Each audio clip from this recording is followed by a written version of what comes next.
meeting tonight with the presentation of the successful operation of the security units of the country against drugs. Kasi dyan ako talaga takot para sa babayan ko, and at the same time, galit ako sa kanila.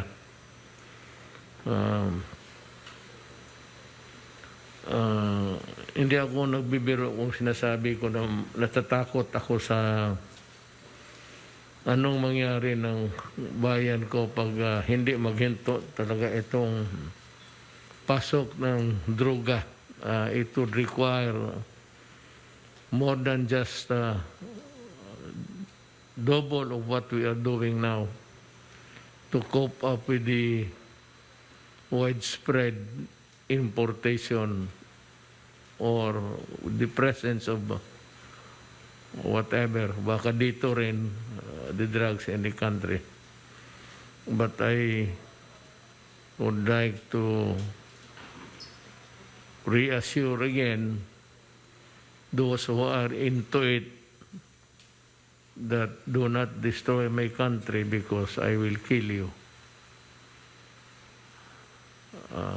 It's no joke coming from me since I was mayor.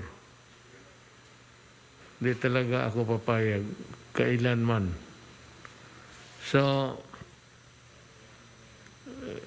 we have this operation number 1, the buy-bust operation in Imos, Cavite.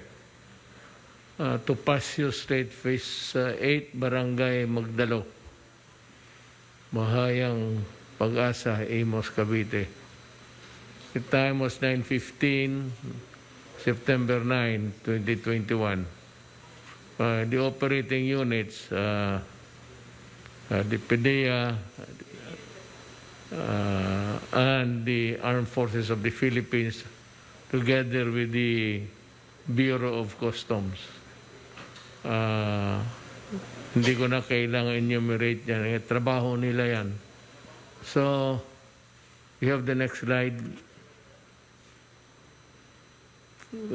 Arrested was Lani Micoleta Barbante, 45 years old, Imos, Cavite. Alwin Micoleta Mejia, 47, Imos, Cavite. Approximately 48 kilograms of shabu worth 331.2 million. Yung pasok. Okay, tignan mo yung droga. Ito yung aabot sa mga bunganga ng mga ilong ng mga anak natin. This will be the drugs that would make them crazy permanently, making them inutil citizens of the country. Eh kung magbarami yan, puro inutil na yung Pilipino, saan na ang Pilipinas? Saan mo ilagay ang Pilipinas? Kaya yan sinasabi ko, where would you place my country if I allow you to do your thing?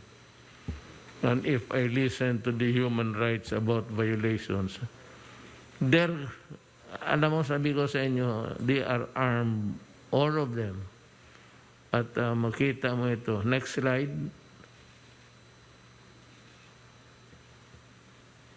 Yun ang mga droga. Mga walang kaluluwa to eh. At saka gusto talaga rin mamatay ang mga putang ina nila. Then, operation number 2, buy-bust operation in Bacoor, Cavite. Springfield Executive 1, Molino. Ganon. Operating units, well, the security forces of the country.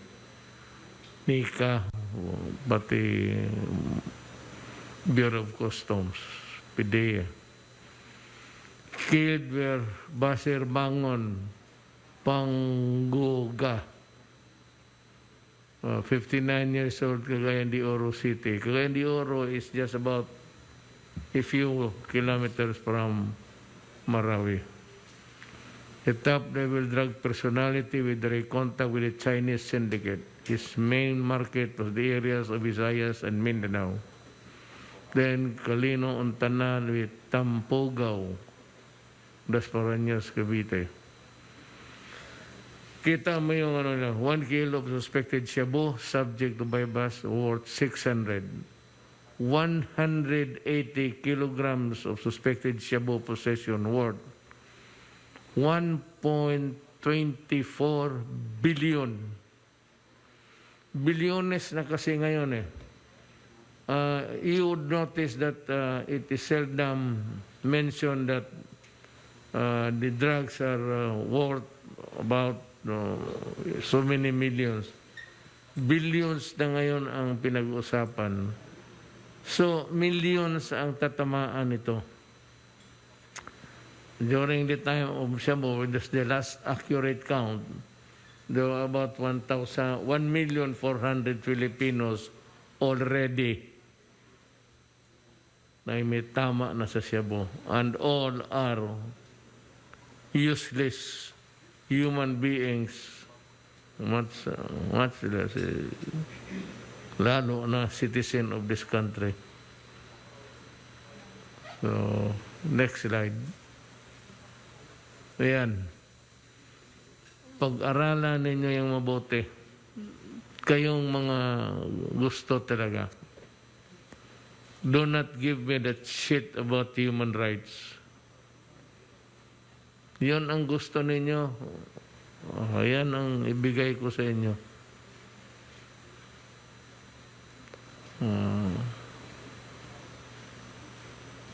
I have nothing but contempt for this.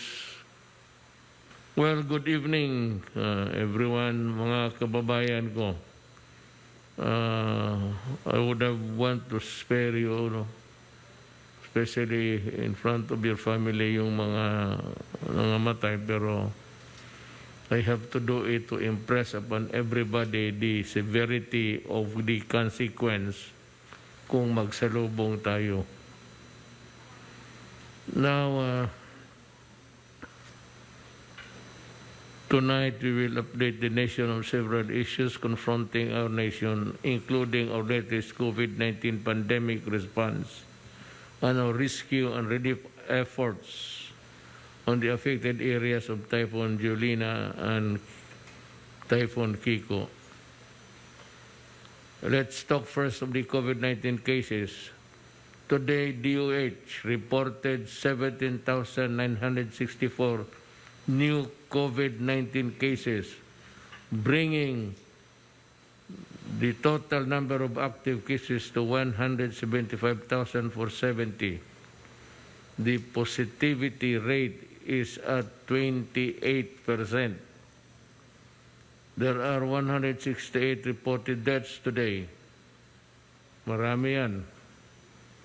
The total number of deaths is now sa Pilipinas namatay 34,899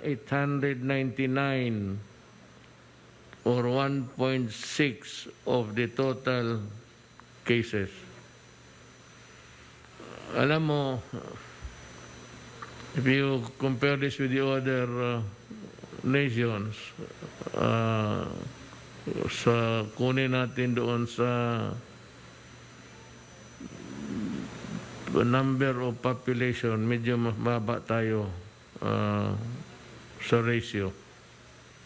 DOH has reported 9,067 new recoveries, around 90% or 1,969,401 million already recovered since last year. To inform the nation about the typhoons Julina and Kiko at ano ang nangyari. I'd call on Secretary Alad to give us the report. Good evening, Mr. President. I will now present the situation update in connection with Typhoon Julina and Typhoon Kiko. Next slide, please. Shown, Mr. President, are the three weather systems being monitored by PAGASA. First is, of course, Tropical Storm Julina, which is now outside of the Philippine area of responsibility after crossing eastern Visayas, Mimaropa, and Calabarzon and towards the western Philippine Sea. The focus now of our monitoring is Typhoon Kiko, which as of 5 o'clock this afternoon was at 190 kilometers east of Cagayan, with a strength of about 215 kilometers per hour near its center and gustiness of about 265 kilometers per hour. There is another weather system northeast of Typhoon Kiko, and that is a low pressure area in this location. Next slide. Now first on the updates on Typhoon Julina. It was first detected as a low pressure area east of Surigao at 2 o'clock in the morning of last Monday, September 6. And that same day, that same morning, it developed into a tropical depression and intensified further that same day to a typhoon. So several stages of intensification in just one day. It made landfalls, 7 landfalls in all in eastern Visayas, Mimaropa, and Calabarzon from 6 September to 8 September. And as of last night, it exited the Philippine area of responsibility and was then a severe tropical storm. Next slide. There were reports of incident and flooding, 160 flooded areas, all in all, in Region 3, Calabarzon, Mimaropa, Region 5, Region 6, and Region 7, and Region 8. But most of this already subsided. There were other 42 incidents monitored, like soil erosion, landslides, uprooting of trees, and 2 maritime incidents, or capsizing of 2 boats. A total of 11,062 individuals were displaced. This covers the preemptive evacuation carried out by the local government units in Calabarzon, Mimaropa, and Region 8, as well as the forced evacuations that followed during the onslaught of Typhoon Julina. We received also report of, next slide please, 14 dead, 7 missing, and 20 injured. For the deaths, 1 died due to landslide incident in Laurel, Batangas. Other deaths are still for validation, but most of these were fishermen who were out into the sea during the onslaught of Typhoon Julina. On damages, a total of, next slide please, 6,423 houses were damaged. Most of these, however, are only partially damaged. There are 22 damaged infrastructures amounting to around 30 million pesos, and damages to agriculture about 256 million pesos. Next slide. Our preparedness. The National Disaster Risk Reduction and Management Council Operations Center convened the different agencies and offices and conducted a series of meetings for our pre-disaster risk assessment. And we also issued 35 emergency alert and warning messages through the telcos Smart and Globe. All national line agencies monitored and were placed on standby in the event of escalation of responses. There were also preparedness measures carried out by the Regional Disaster Risk Reduction Management Councils of Region 8, Mimaropa, Calabarzon, NCR, Region 5, and Central Zone. The local government units likewise carried out their pre-disaster risk assessment meetings, conducted preemptive evacuations and rescue operations, and they were also in the forefront in catering to the needs of affected populations or in the management of evacuation centers. These are some of the pictures during the disaster responses in connection with Typhoon Julina. As most of the evacuees have gone back to their respective homes by now, the focus is on the search and rescue for the 7 missing individuals, the provision of support to those still in evacuation centers, replenishment of relief goods to LGUs by DSWD, and clearing operations.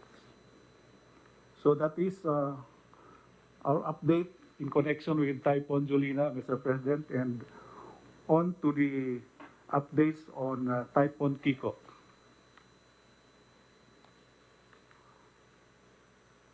Presently, Typhoon Kiko is now moving northwestward from its position east of Tuguegarao. Shown is the timelines describing the development of Kiko from its entry into the Philippine area of responsibility on September 7. And as of 5 o'clock this afternoon, based on the Tropical Cyclone Bulletin number 15 of Pagasa, Typhoon Kiko was located at 190 kilometers east of Tuguegarao City, Cagayan. Its maximum sustained winds is at 215 kilometers per hour, which is 10 kilometers per hour short of the super typhoon category. But its gustiness is at 265 kilometers per hour, which is already at a super typhoon category. It is moving at 15 kilometers per hour to the direction of the northwest. And at 6:20 this afternoon, Pagasa raised tropical cyclone warning signal number 4 for Babuyan Island, Cagayan, which is second to the highest of our typhoon signal. And at 8:20 this evening, an orange rainfall heavy alert or intense rain was released over Cagayan province. Based on the predictive analytics by DSWD, using Pagasa's data on rainfall, around 746,000 individuals are projected to be affected by Typhoon Kiko in the next 72 hours. These areas include also areas in Mindanao which will experience heavy rains due to Typhoon Kiko. Next slide, please. Next slide.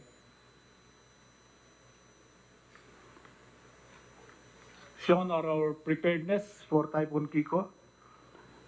The meetings we conducted at the Operation Center of the NDRMC, the release of alerts and advisories, and the preparedness measures of the national line agencies. We also conducted emergency meeting this afternoon, focusing on the updates from Region 2, which is the region nearest to the center of the track of Typhoon Kiko. Next slide. This is our monitoring of the dam situation, and Magat Dam, which contributed to the flooding last year in Cagayan Valley, is still at 4 meters below its spilling level. Bonton Bridge in Tuguegarao City likewise is at 2.5 meters level. Its alarm level is at 8 meters, and critical level is 11 meters. So that means that it looks like we have no risk of flooding in Cagayan River due to Typhoon Kiko. The other dam levels are also as shown. Ang Buklaw in Benguet is also below its spilling level. Should it spill water, it will flow into Binga Dam, which is likewise still at below spilling level. But should it spill, its water will feed into the San Roque Dam in Pangasinan, which is still 17 meters below its spilling level. Next slide, please. Shown are the preparedness measures of the Office of Civil Defense as well as their regional disaster risk reduction management councils. Region 2, through this WD, readied 20,000 plus family food packs and started today the carrying out of preemptive evacuations in Cagayan and Isabela. And likewise, prepositioned heavy equipment and teams for clearing and availability of PPEs in evacuation centers. The other regions, Region 1, Region 3, and Cordillera, their preparation is more on region readiness of logistics, since there's still no need for carrying out preemptive evacuation in their areas. So, next slide, please. So that ends my presentation, Mr. President, on updates on the situation in connection with Typhoon Julina and Typhoon Kiko. Thank you. Thank you, General Halad.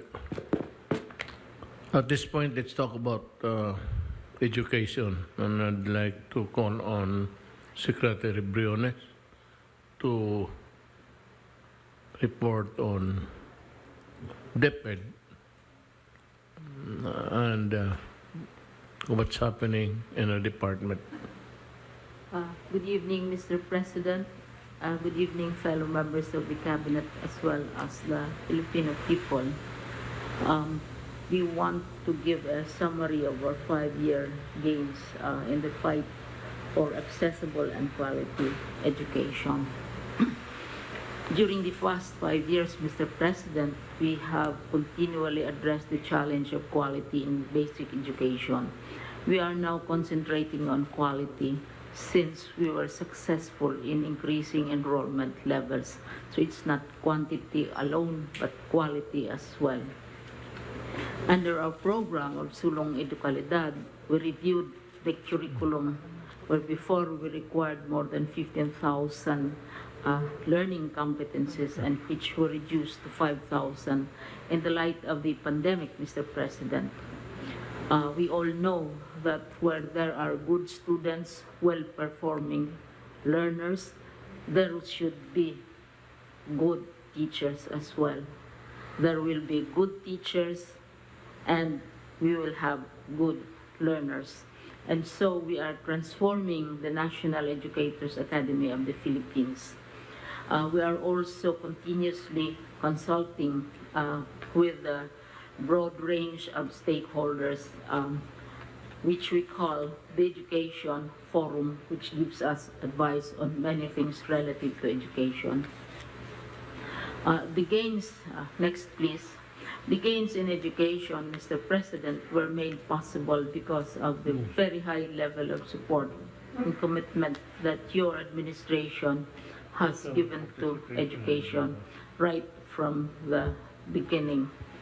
When you assumed in 2016, Mr. President, you increased our budget by 31% from 2015, which is very, very significant. And at present, our budget stands at 595 billion pesos, which constitutes a significant portion of our national budget as provided for by the Constitution. Next, please. What is important, Mr. President, is how we utilize the budget and the funds which are made available to us. In the year 2015, just before you assumed office, Mr. President, we had indebted 88% budget utilization. At present, for the year 2020, your budget utilization rate is 96%. This means that we have, as much as possible, utilized the funds that you have given to us through the national budget from 88 to 96%. Next, please. Mr. President, insofar as the enrollment is concerned, as I said, we first concentrated on quantity. We recorded an 8.45% increase in enrollment from 24.92 million learners to 27 million learners in 2019. And despite the pandemic, Mr. President, we managed an enrollment of 26.23 million students for this year, which is 97% of pre-pandemic. And considering all the different varieties of viruses which has plagued our system, including education, it's quite significant that our enrollment levels are still high. Next, please. We also have invested the funds that you have given to us through our budget in improving the learning environment. We have built, with funds which you provided, 150,149 new classrooms compared to the period of 2010 to 2016 of 118,000. We have built technical and vocational laboratories of 12,786 compared to 147 which were built during the same period of 2010 and 2016. We have repaired and rehabilitated classrooms, 103,548, vis-a-vis the previous period of 35,804. And since we believe and we protect our heritage schools, we have rebuilt with the funds that you have given us 588 Gabaldon heritage schools. These are the very old schools, perhaps during your mother's time. From 53 the previous administration to 588 Gabaldon schools restored. And we have also benefited 2.1 million average beneficiaries. Only recently, with the donation of the Department of Finance, of gadgets and tablets, which were turned over to us by the Bureau of Customs, we distributed these to the what we call the last mile schools, schools which have been nearly forgotten and were left behind. Next, please. We are also reaching more out of school young people. You have always opened your heart to learners who don't have the opportunity to study and to pursue education.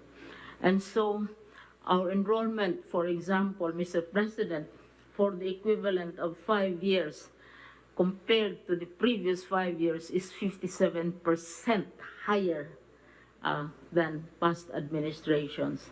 In spite of all the challenges of pandemics and viruses and various controversies.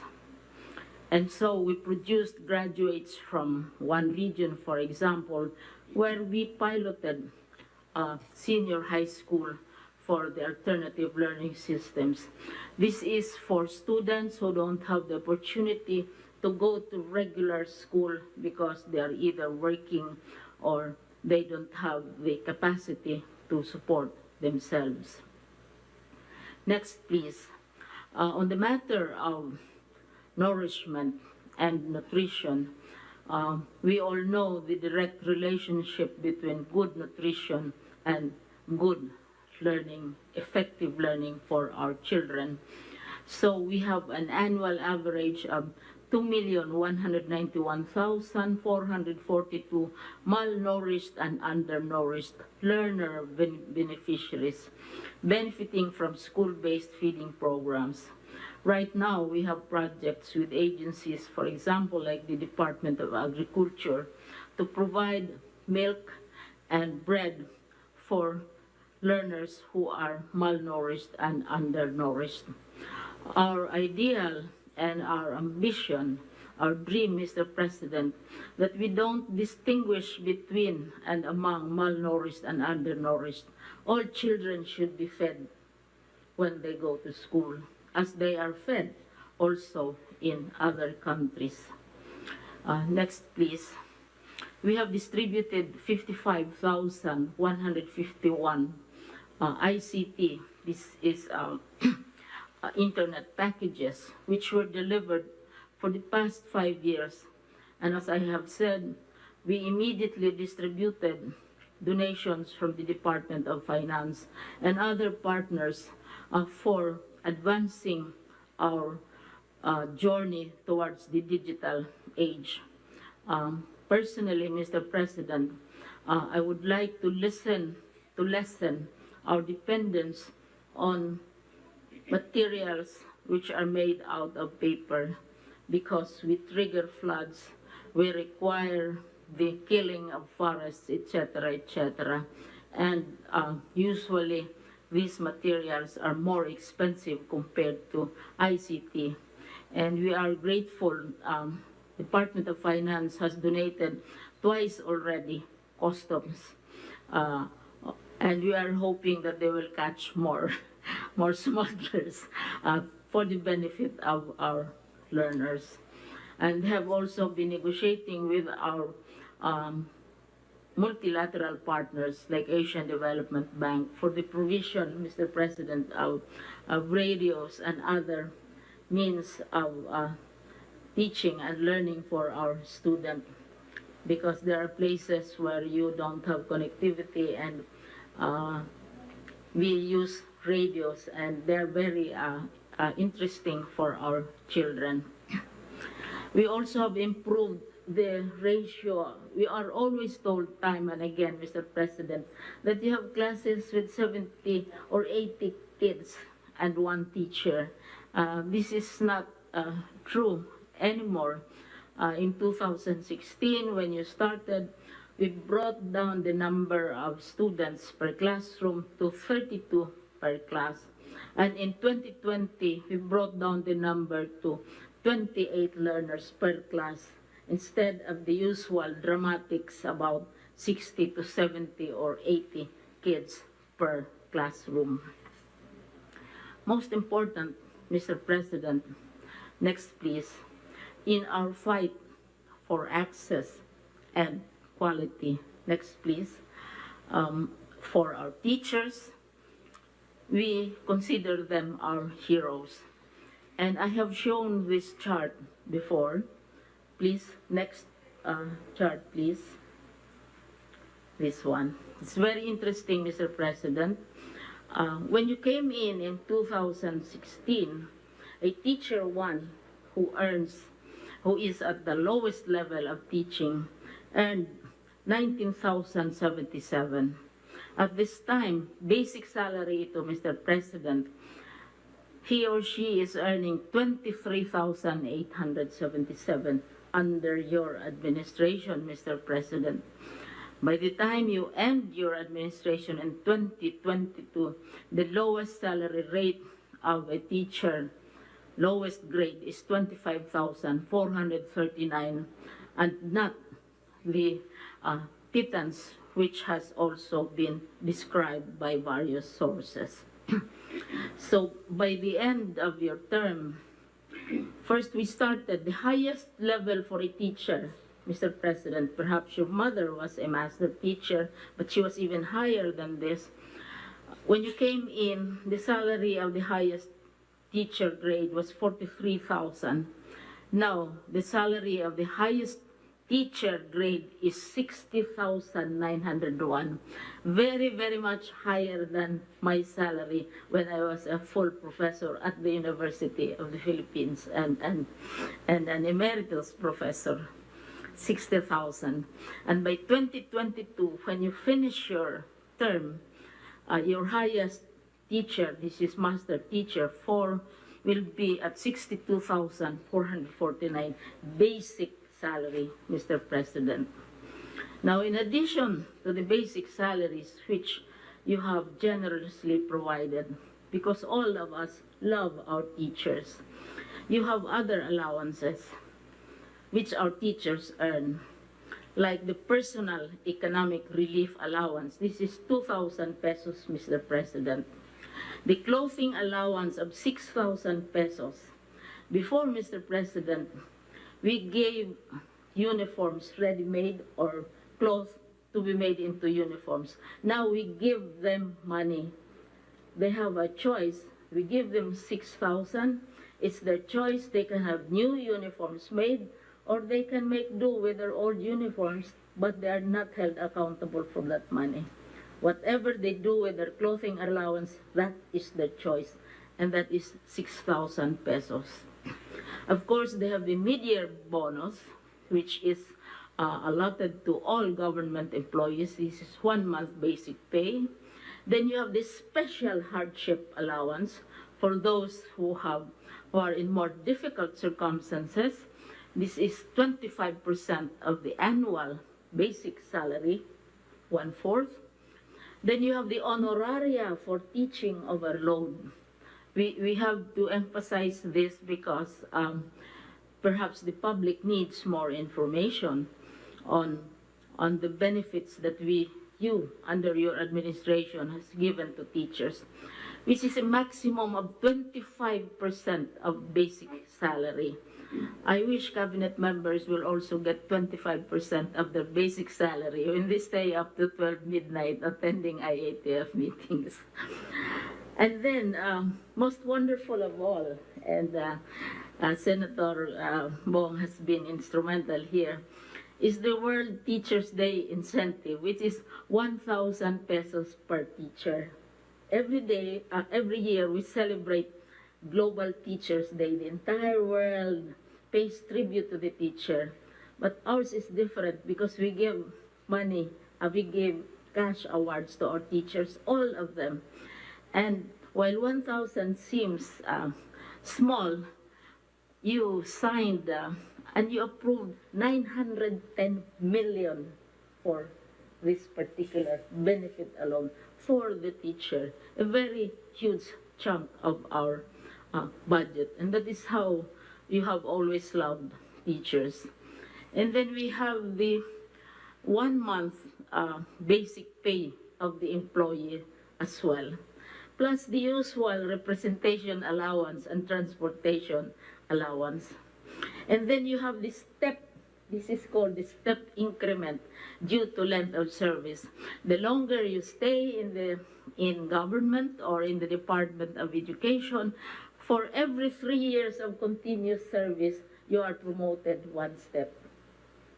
And this is part of the 3-page list of benefits. Then you have the productivity enhancement incentive, which is which we call the performance bonus, and we have debates about this, of course. This is 5,000 per year, Mr. President. And then the cash gift of 5,000 again, Mr. President. And then for those who specialize in teaching science and mathematics, they have free salary step increments if they specialize in mathematics and science, because we are moving into the digital age. Furthermore, Mr. President, and it's a very long list, I'm sorry to bore you, it's a long list of money for our teachers. Loyalty cash incentive, 1,000 pesos for every year of service. Cash allowance subject to special provisions of the GAA, 5,000 pesos per year. Transportation and teaching aid allowance for the alternative learning teachers, those who teach for our ALS program, which you have generously supported, 3,000 and 5,000 pesos, Mr. President. So we have 3 pages of benefits which our teachers right now are enjoying. And then we also have been proposing additional teaching positions for the teachers. Before, Mr. President, the highest level of teaching is for a teacher is teacher 3, and then the next would already be master teacher 1, 2, 3, 4. We are proposing not only from teacher 3, we are proposing teacher 4, 5, 6, 7, so there will be more spaces for the teachers to move up from, with the corresponding proposed also increase in compensation. And for master teacher, we're also proposing an additional rank. Kasi ngayon, it's only up to master teacher 4. Right now, a master teacher gets 60,901 pesos. As I said, nearly double my salary as a full professor in UP. We are proposing the addition of another rank of master teacher 5 at 68,450 basic salary for the teacher. And this is how your administration has all these years, these 5 years, given attention and recognized the services of our teachers. Lastly, Mr. President, we are initiating a number of new projects. I always say, Mr. President, that I am the oldest in the Department of Education, but I am the youngest in terms of ideas and programs in the department. And we have established what I describe as the Education Futures Program, wherein we try to discern, hindi naman parang Madam Auring, what society will be, what it will need, so that education can respond.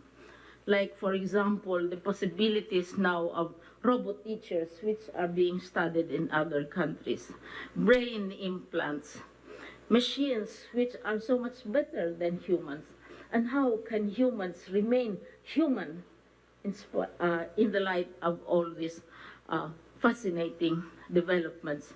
So we are not looking at next year's election, Mr. President, but perhaps 30 years from now, 40 years from now, what will society be like? How will we prepare our learners? How will we prepare them mentally, aside from memorizing multiplication tables, Mr. President, as well as correcting their grammar? So this is one program which we are very interested in. And of course, another new addition, and Senator Bong is here with me, of course, is the establishment of the National Academy of Sports, which we are hoping to open also within this year, also together with the formal opening of classes. So bago itong dalawa, National Academy of Sports and the Education Futures program. So, Mr. President, these are just a few of the things that we have achieved with your support, with your inspiration, and of course, with your financial generosity. And we look forward to attaining these goals by the time your term ends. Thank you, Mr. President. Salamat, ma'am. I'd like to call on Professor De Vera if he has something to add to the, especially the CHED. Thank you, Mr. President. I have a PowerPoint presentation. Maiksi lang, maiksi. Can you please flash it? Okay, I'd just like to give an update, Mr. President, on the reopening of classes in higher education. Next slide, please.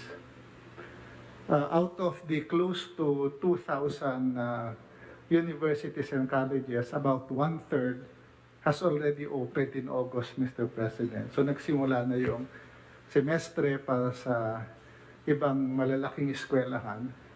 The others are opening this September and until October. So we have successfully opened the school year 2021-2022 all over the country. Next slide, please. Dahil sa pagpirma nyo ng free higher ed, 1.6 million students are now not paying tuition and miscellaneous fees anymore. So, libre na ang tuition and miscellaneous fees ng 1.6 million ng mga estudyante sa lagpas 200 public universities all over the country. The enrollment has increased from academic year 2019-2020 to 2020-2021. So malinaw po, Mr. President, ang mensahe na pwede ka nang hindi lamang mangarap kundi makamit ang iyong pangarap sa kolehiyo at university. We also are funding about 435,000 students in public and private universities through the tertiary education subsidy. Yung mga nag-aaral sa public ay nakakakuha ng FOAS, Mr. President. Naging lifeline ito sa panahon ng COVID kasi ang enrollment sa public universities has not declined during COVID dahil libre ang tuition at yung 40,000 na nakukuha nila ay naging ayuda na pangbuhay ng kanilang pamilya ngayong panahon ng COVID. So, kung hindi po napirmahan yung RA 10931, Mr. President, mas grabe ang magiging epekto sa panahon ng COVID. Madaming hindi makakapag-aral dahil walang pang-tuition at walang pang-tustos. Kasama pa dito ang 210,000 na tulong-dunong beneficiaries. Next slide, please.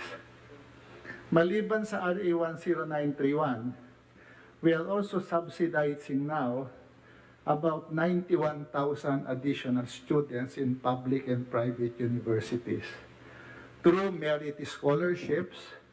Ito yung mga scholarship para sa matatilinong mga estudyante. At dahil sa bayanihan to, binigyan ang CHED ng 300 million pesos para bawasan ng tigli 5,000 yung utang ng mga estudyante sa private schools para mabawasan yung kanilang utang. At natulungan natin ng 60,000 ng mga estudyante for this year in 2020. Next slide, please. Meron ho kaming hinahanda na 2 MOA. Ito po i-discuss ko na kay ES Medialdea. Yung una ay yung CHED, yung CHED DND DILG Scholarship. Nakausap ko rin po si Secretary Ed Anyo tungkol dito. Meron na kaming MOA na ready ng pirmahan para bigyan ng stipend yung mga anak na mga AFP at PNP personnel who are killed in action against insurgents. Namatay ho itong programang ito sa AFP, naubusan yata ng pera. At sa PNP ay walang programang ganito dati. So we have a MOA ready for discussion and signing para matulungan natin yung anak ng mga killed in action against insurgents. Kasama po ito dun sa utos nyo several cabinet meetings ago dun sa ating anti-insurgency program. Yung isa pa po na hinahanda namin, may MOA na rin. Next slide, please. Ay yung balik loob scholarship. Ito ho ay sa Armed Forces para doon sa mga anak naman ng mga rebel returnees. Ito po ay bahagi ng utos ni A.S. Bingbong in one of the cabinet meetings to work on this program. Ito po ay siguro mag-uusap na lang kami ni Secretary Ed kung paano at kailan ito pwedeng simulan. So pinapalawak po natin yung mga matutulong ang mga bata para sila makapagpatuloy mag-aral. Next slide, please. Nireport na po ni Secretary Bebot Bello ito, yung tabang OFW. binigyan natin ng 30,000 pesos ang anak ng mga OFW na bumalik sa Pilipinas at hindi makaalis. Ang natulungan natin sa ngayon ay 16,719 dependents na.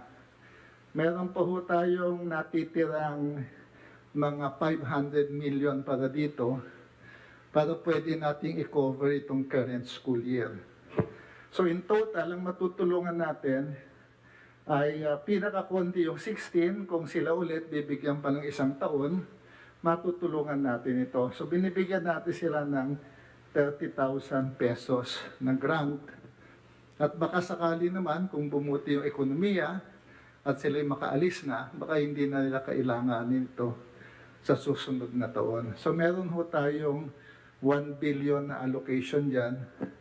Sabi nyo po doon sa isang programa ay dadagdagan nyo ng 3 billion itong programang ito. Ito po yung report ni Sec Bebot. Galing po ang pondo sa CHED pero ang implementasyon ay pinagtutulungan namin ang DOLE. Next slide please.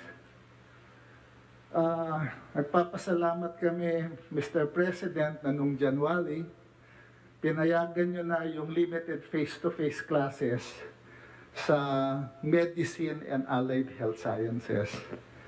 I would like to report that we have inspected and authorized, kasama ko po si Sec Charlie do sa unang inspection noon, we have inspected and authorized 118 schools to hold limited face-to-face classes, covering about 247 programs.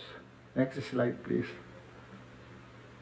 Ito yung covered sa ngayon: medicine, nursing, physical therapy, midwifery, medtech, speech language, dentistry, hanggang radiologic technology. Ito yung mga programang nag-face-to-face na yung mga selected schools, mga third year and fourth year students ito, dahil kailangan nila yung hands-on experience para sila ay maging bihasa sa kanilang ginagawa. Next slide, please. So, there are now a total of 13,000 students who are authorized to hold limited face-to-face classes in MGCQ areas, and GCQ areas where there are COVID-19 hospitals, and more than 1,000 faculty members who are authorized to hold face-to-face classes. Next slide, please. Last April 15, nagpapasalamat po kami sa IATF at inakyat yung category ng mga estudyante at faculty na maging essential health workers sila. So napabakunahan na natin ang close to 10,000 students doing face-to-face and more than 1,000 faculty members doing face-to-face classes. So we have put an additional safety level doon sa mag-face-to-face. Kaya po ang resulta, next slide please. Ang resulta, Mr. President, from January until last month, ang infection level sa mga estudyante ng face-to-face is less than 1%. It's only 0.3%. Sa faculty, 1.4% ang infection level. Lahat ito ay mild at asymptomatic. Wala pong na-hospital at walang namatay na bata o faculty sa limited face-to-face classes. Next slide, please. Kaya ang hiling, Mr. President, ay baka pwedeng i-expand na natin ito sa ibang programa na kailangan din talaga ng limited face-to-face. Dinala ko na po sa IATF at inindoso na nila sa inyo ang pag-expand sa 3 main areas: engineering, HRM, at maritime programs. Ito lang po muna ang uunahin natin kasi dito kailangan talaga ng skills, lalo na sa engineering. Sa maritime program naman po, sumulat na yung mga international maritime companies sa Philippine schools na kung hindi papayagan yung mga estudyanteng sumakay ng barko, mag-shipboard, ibibigay po nila yung slot sa ibang bansa. So meron pong urgency na payagan natin sila kasi kung hindi ko maka-shipboard, hindi maka-train sa barko yung ating mga estudyante, sila po hindi makakakuha ng, hindi makakagraduate at hindi po makakasakay sa mga barko sa labas. So ito po ay pumayag, in-endorse na po ng IATF 3 weeks ago at pinadala ko na po ang sulat sa inyo. Ligtas naman po, mahigpit ang ating guidelines. 24 pages na guidelines na ginawa ng CHED at DOH. Wala pa pong namamatay, wala pang na-hospital. Isisiguruhin ho namin na kung papayagan nyo itong mga ito, ganun din po kababa yung infection level. Finally, Mr. President, sa pagtutulungan namin ni Secretary Vince at instruction ni ES Medialdea, tapos na po yung guidelines ng CHED at saka Department of Health para payagan yung mga estudyante sa 4th year and 5th year medicine and nursing at yung mga graduate na hindi pa nakakatapos ng licensure exam, napapayagan silang maging vaccinator para po dumami yung ating mga magbabakuna. Tapos na po yung guidelines, isusumite namin sa IATF next week. Kung okay ho sa IATF, baka pwede nang i-implement ito pagkatapos. Nakausap po natin lahat ng schools, sila isusuporta sa kanilang mga estudyante para mapabilis po natin yung pagbakuna. Maraming salamat, Mr. President. I'd like to ask you your permission to allow me to say something about the procurement of the masks, face shields, and personal protective equipment for healthcare workers. Ako ba, well, I made this guarantee that these transactions are legal, that there is no wrongdoing, there is no crime involved here, that I am willing to resign kung may corruption. Yan ang binigay ko, and I will do it at kung may makita sila. You know, in March of last year, we imposed strict quarantine protocols and lockdowns in Luzon and as part of a response in the COVID-19 pandemic. By first week of April, we have had an increasing number of cases of deaths, which included our health workers and doctors. Back then, the situation was becoming dire as we also had very limited supplies of personal protective equipment or PPEs in our hospitals. In fact, kulang na kulang ang supply. Ang capacity natin at that time in dealing with the virus was just almost not really nil, but almost, let me find inadequate. Well, at that time, that no country was really prepared, just like any other. In a pandemic, you are racing against time to save lives, quick to decisions and actions, and had to be made to be able to do this. Congress granted executive department special powers under Bayanihan 1. In the exercise of these powers, we procured a total of 288,000 PPEs in April 2020 from China through PSDBM and were transported to the country via C-130, PAL, and Cebu Pacific flights. Alam mo, ako na mismo, sabi ko nga, as I have stated for the nth time, I was also the one in the hurry. As a matter of fact,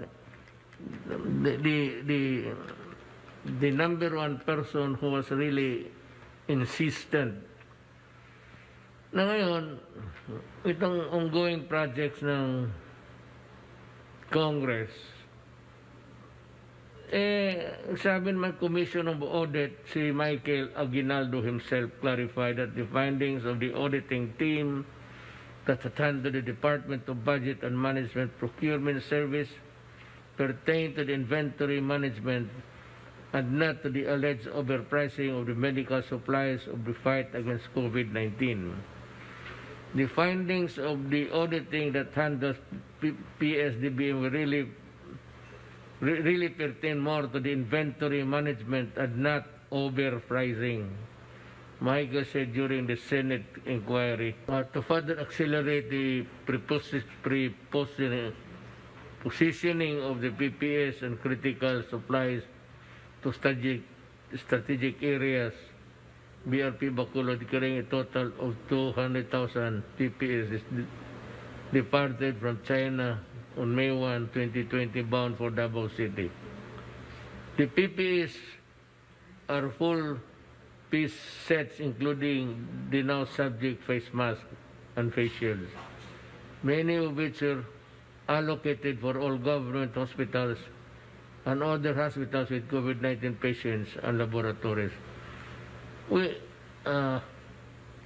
Again, these are meant to our healthcare workers and not for the general public. Hindi ito pambigay sa mga in general kung sino-sino lang. As we replenish our stocks of mid-May 2020, we were able to distribute PPEs to a total of 699 hospitals, irrespective of whether government or private hospital. In the meantime, nag-usap kami I had a chance to have a talk here with Senator Soto. Binabanggit kasi niya, sabi niya, I agree that inconvenient masyado itong mask. Is there a way that we can do away with it? Sabi ko, gusto ko. I said, because it is very inconvenient and it really does not make you in proper equality, whatever, if there is something hanging in front of your face. Nung sinabi ko, pabor ako, pero nung right after that, as prudence would dictate, I consulted the medical sector, yung mga scientists. And they said that, totoo, it is not really an answer-all solution. But it can prevent, at least with the mask, a little of the average protection. And when they mentioned to me the new variant data entering the country, I got scared. So, binalik ko yung there was no order yet, but I never really went to order the doing away with the mask. Ngayon, binalik ko yan. Sabi ko with the coming of COVID-D, sabi ko, if it can add a little more protection, so mas mabuti na lang niya, it's a little bit convenience, but it could mean life and death for a person, for a citizen of this country. So binalik ko. So ako na yung may order na ibalik, na magsuot talaga. But was the order of sa DOH nung nag-meeting tayo? Sabi ko, ibalik ko kasi I said, taking the view from the medical people, sabi nila, it can increase the average of protection. So, yun lang ang ito namang sabi ni Aguinaldo, dalawa yun eh. itong Congress, itong maldito talaga to. They started first with, there are two issues. They started with the unspent billions. Tapos sabi na wala namang nakuha kasi unspent ka, nandyan. But they are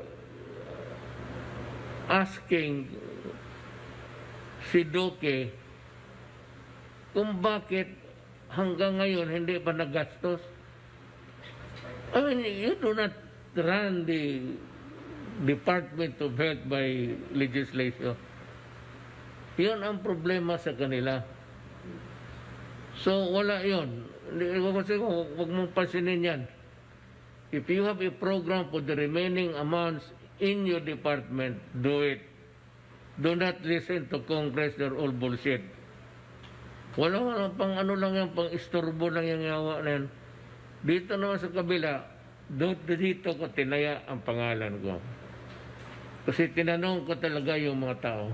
The Commission on Audit, Chairman Aguinaldo himself clarified that the findings of the auditing team that handled the Department of Budget and Management Procurement Service pertain to the inventory management and not to the alleged overpricing of the medical supplies to fight against COVID.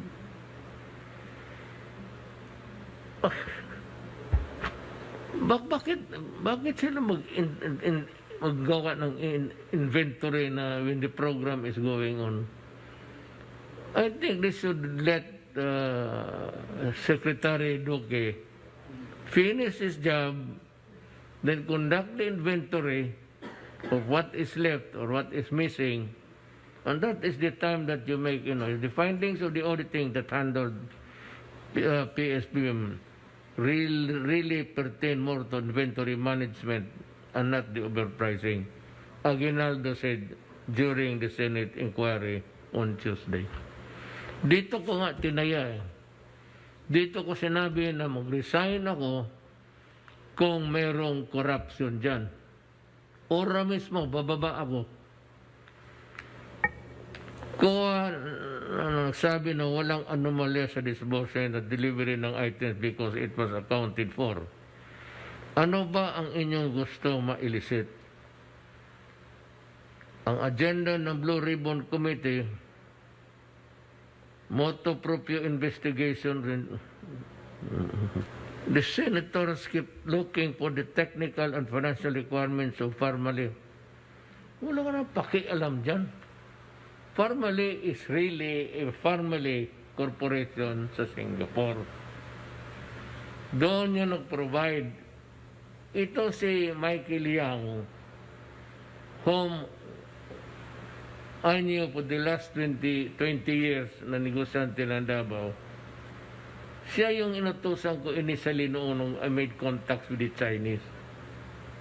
Eh, siyempre may negosyo, nakikisali. Negosyante. Ano ba magawa mo? Na ito na ngayon, ang ginaano nila, wala silang makita, yung Parmali. Eh, yung Parmali, what is clear is that there was this contract, there was delivery, kompleto lahat, specifications, as to quality, quantity, and all. Tapos, after delivery, bago pa nagbayad ang Pilipinas. So, ito mong anong gusto na, ito pa rin si Drilon, he might want to explain his relationship with Janet Lim Napoles, since you want to discuss corruption and the use of people's money. And I can still remember that Miss Napoles tampered with billions of pesos. And how did you end up partying in Heritage Park in Taguig with Napoles and all people? Could you call that a perfect coincidence? You claim that you have only met Napoles 10 times, but the photos show your closeness. And is it true that Napoles contributed 5 million to your campaign? At ikaw pa rin ang kasama mo sa Senado ang nagsabi na may binigay ay kapalit. So what did you give in return? Since you have proclaimed yourself and your friends there in the Senate as anti-corruption stars, please enlighten Mr. Senator. Can you explain to the Filipinos your connection with former Mayor Jed Mabilog and General Garbo? Are they both connected in the illegal drug trade? Yung mga tao ninyo noon sa panahon ninyo. And since we are talking about Iloilo, can you also tell us who owns the biggest mall in Iloilo City and who brokered the sale of the old Iloilo City Airport to Megaworld? We are just curious, Mr. Senator. Ito naman si Gordon. Itong si Gordon, malalim itong away namin. Talaga mag-aaway kami nitong buang na ito. He claims that the Red Cross is totally independent of an adjunct independent from the government, national or local. Tapos sabi niya, because I'm looking for the annual reports in the local sa Red Cross, creating the Red Cross. The Red Cross must submit to the President an annual report. Since then, wala akong natanggap. 6 na taon na ako, Mr. Senator Gordon. Nasaan na ang report? And why would you say now that the government of the Republic of the Philippines cannot conduct an audit sa Red Cross because it is totally independent? If it is totally independent, you are correct.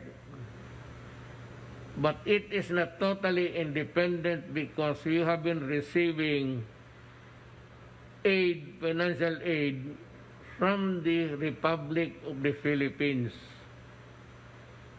At ika nga nagkukuha ka pa dyan sa PCSO ng pera.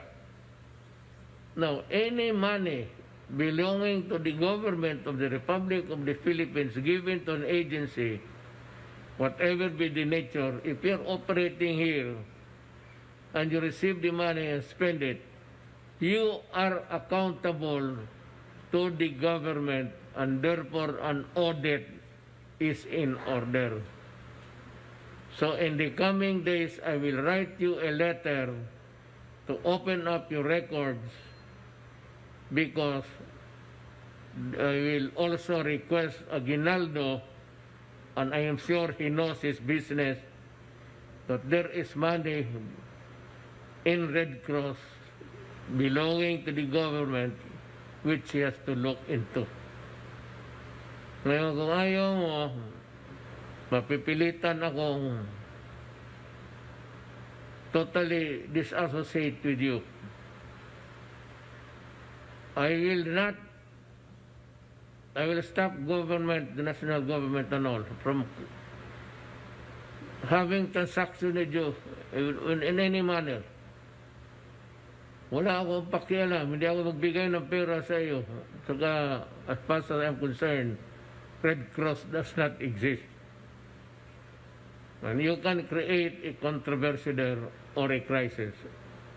I do not mind, because I said I am on the right track. Either you submit an auditing procedure or we quarrel. Pag mag-quarrel, do your worst because I will do mine. Mahirap yung sabihin mo na. At saka, Mr. Senator Gordon, kilala mo ba ito si Glenn Tan ng Subic? Do you know him? Because he knows you very well. Well enough to talk about you. Kumusta ito si Gwendolyn Pang? That lady from Sulu na nag-join sa Red Cross. Pakisagot lang nito para maano tayo. At pwede ka rin magsagot sa akin. Ako pa ang magbigay ng lista sa iyo. Dito naman sa more on COVID vaccines. We are grateful to the outgoing United States Secretary of Affairs, John Law, as expressed optimism for stronger security alliance and cooperation between U.S. and the Philippines. On behalf of the grateful nation, maraming salamat. Do I understand that there's a new shipment from Secretary Galvez? Can you elaborate? Yes, sir. There is a U.S. COVAX donation of more or less 5.5 million, and that's the initial, sir. Initially, the UNICEF has given us the number of 10, but they just committed 5.5 million for this September, and the others will be following up. And also the U.S. government, through our Secretary of Foreign Affairs, who is already in the U.S., and also Secretary Lorenzana, they have intimated our request for the possible acceleration of the different U.S. brand companies like Moderna and Pfizer. And the CEO of Moderna made a commitment that they will provide 5 million Moderna this coming September, and also Pfizer will also provide another 5 million. Let me stress the point that we are doing well with our vaccination. But the fact is that there is a shortfall. Hindi natin mabigyan lahat sabay-sabay kasi kulang. I think we are short of about, how many was it, Sonny? Mr. President, to achieve our goal of vaccinating the 100 million residents of the Philippines by the end of the year, between now and the end of the year, we need a delivery of around 9 million doses a week. That is what we need. A week, 9 million a week, so that we will be able to get a total of 195 million vaccine doses since March. And with all of that, we can vaccinate about 100 million people. So if you divide the balances by the number of weeks, we need around 9 million a week to be delivered by the pharmas. Now, I just want to emphasize, Mr. President, this has already been ordered, and there is already money set aside for this. What we are waiting for is the delivery. Now, as I said, we need 9 million a week. Unfortunately, for the first week of September, we only received about 3.5 million. So we have to catch up for the coming weeks. So again, we want to tell our citizens that as soon as the vaccines arrive, they are actually deployed and people are inoculated. But again, the pharmaceutical companies have had some difficulty in making the deliveries, Mr. President. Yeah, gusto ko lang ulit Itagalogin ko na lang. May pera tayo. Sabi nga ni Secretary Dominguez, we have the money ready.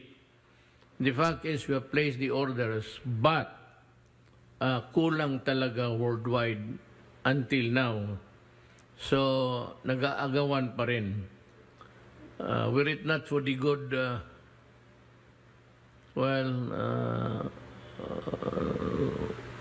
ano ng Amerikano pati ang China all contributed the largest portion of our donated vaccines. Mahirapan tayo. Hindi natin sabihin, may naririnig kasi ako, sige, bakit nila bakuna ng bakuna? Gusto namin. And I even suggested to Secretary Garvez to send some to the provinces, especially cities in Visayas and Mindanao, which are hard hit by the pandemic. Kaya itong face shield hindi ko tinanggal. You have to continue using it. Mabutit na lang yan. I mean, a little amount of protection in addition to the mask, which will be provided by the face shield. Mas makatulong ito. Kaysa tanggalin natin and you remove that premium of protection. Not really a complete protection, but the premium that it will provide by wearing the face shields. Yan ang baka ang sinabi nga ni Secretary Dominguez, well, maybe towards the end of the year or maybe early next year, first quarter, if we are able to get the vaccines, then we are on our road to recovery. At least by that time, a good number of the people would be vaccinated.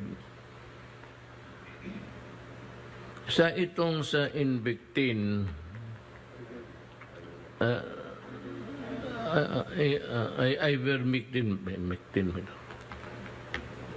ivermectin, originally para ito sa baboy. Ngayon, it graduated into a medicine or a chemical that it can provide protection against COVID-19. That is according to some sectors. And marami yan. At mga doktor, at marami rin yan. And in other countries, they have also embarked on these clinical studies, but the problem is it is not clear. Nobody has published a journal, a medical journal, which the doctors rely on, na magsasabi na all of these tests were conducted and the result is what is being laid down here. Wala pa. Everything is in quandary.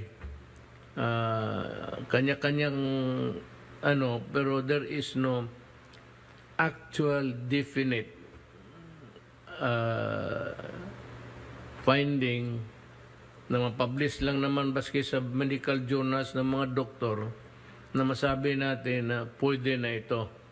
So, I leave it really to the doctor-patient relationship.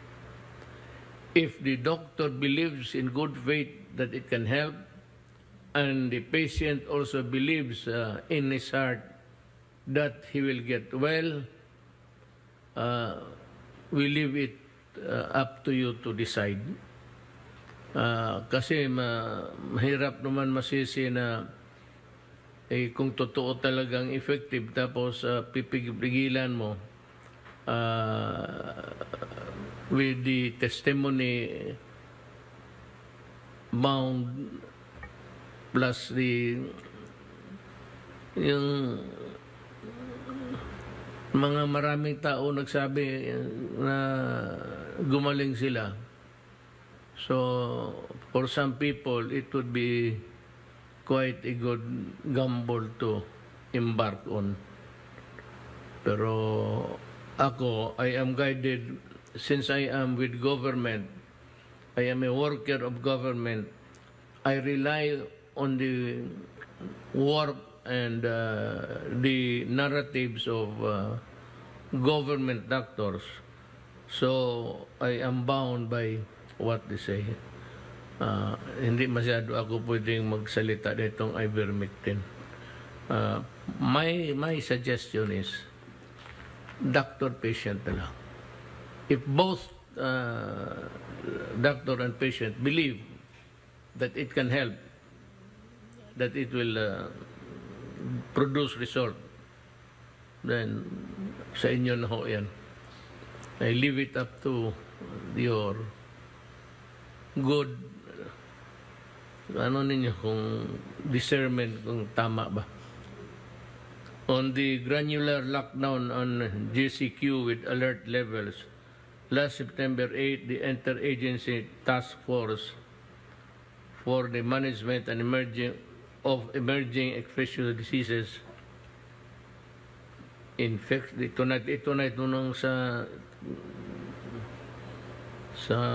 resulta nito, yung bunga mo hindi masyado bubuka.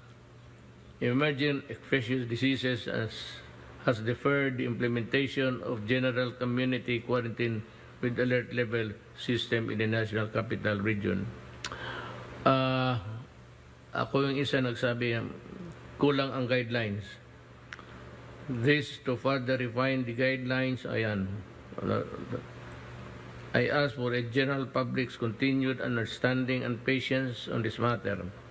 I know that many of you are raring to go to work and conduct your business already, but we have to make sure that we cover any contingency so that we may reduce the risk of infections. Frankly, I'd like to be honest with you. Kung ito lang, it does not involve death or serious physical illness. Kung pagka ito lang, it's a matter of being a cough syrup or a pill for a headache, a migraine maybe, hindi na ako makialam nito, hindi nga ako magsalita. But the problem is, buhay yan ang mahirap, and I would not want to be remembered as one who caused the death of so many. Kung maaari lang, minus-minisan ko yung mamatay dito sa Pilipinas during my watch.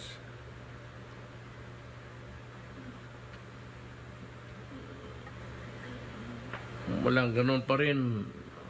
Mask, hugas, iwas, bakuna. May tama yung iba na we are pushing people really to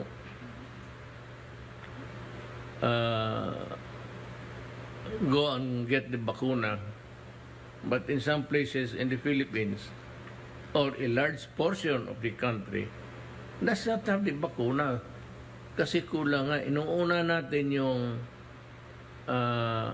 population density. Kasi kung mas maraming tao, mas dikit-dikit, mas marami ang hawaan. Ngayon, kung sa baryo, tag 1 kilometro kalayo yung bahay ninyo, and if you follow government admonitions, mas maganda. Kaya yung inuna natin, yung mga Cebu, Cagayan, Davao, maybe Bacolod, mataas, Manila. At itong Manila talaga ang pinaka. Itong Luzon. May ibang lugar. Davao, marami rin tao. Density ng tao ang problema eh. Yung malapitan.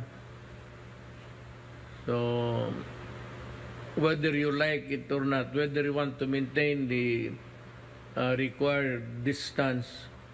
Eh, makita mo naman dyan sa TV kung pinapalabas sa hapon-hapon, nagtaano ang tao kasi marami. Simple, mas maraming tao talaga. So, yan ang hindi natin mapigilan.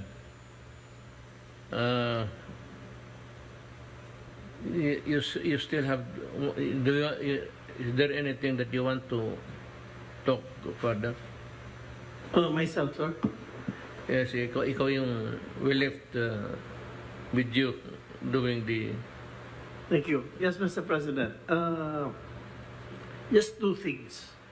The first is about the financing for the vaccinations. As I mentioned, they are all in place already.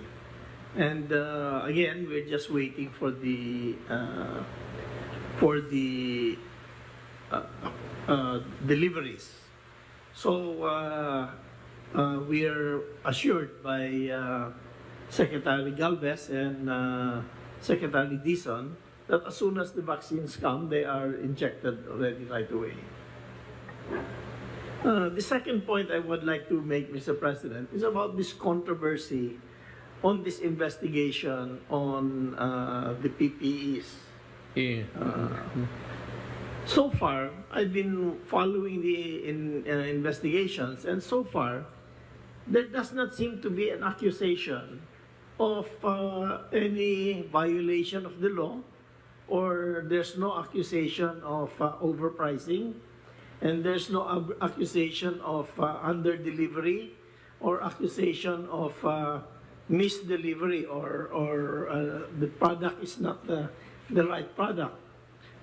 So I would suggest that those who are questioning this transaction come out with a program with a charge sheet to clear the air already.